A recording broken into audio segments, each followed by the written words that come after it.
গোপালগঞ্জে জাতীয় নাগরিক পার্টির সমাবেশকে কেন্দ্র করে হামলা ও সংঘর্ষের ঘটনায় 404 জনকে আসামি করে সন্ত্রাস বিরোধী আইনে আরও একটি মামলা করেছে পুলিশ। এ নিয়ে মামলার সংখ্যা দাঁড়ালো 4-এ।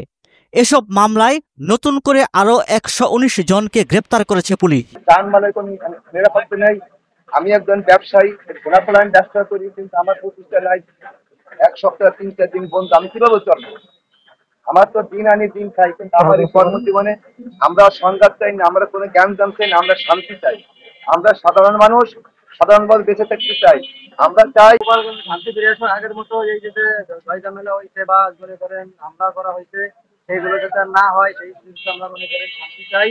গোপালগঞ্জ সদর থানার ওসি মীর মোহাম্মদ সাজেদুর রহমান জানান, এনসিপির সমাবেশকে কেন্দ্র করে সংঘর্ষের ঘটনায় বোলতলী তদন্ত কেন্দ্রের উপপরিদর্শক শামীম আল মামুন বাদী হয়ে 54 জনের নাম উল্লেখ করে ও অজ্ঞাত আরও 350 জনকে আসামি করে সন্ত্রাস বিরোধী আইনে মামলা করেন। ওয়ালটন এখন দেশের সীমানা পেরিয়ে পৌঁছে গিয়েছে 50টিরও বেশি দেশে। ওয়ালটন, ঘরে ঘরে বিশ্বজুড়ে।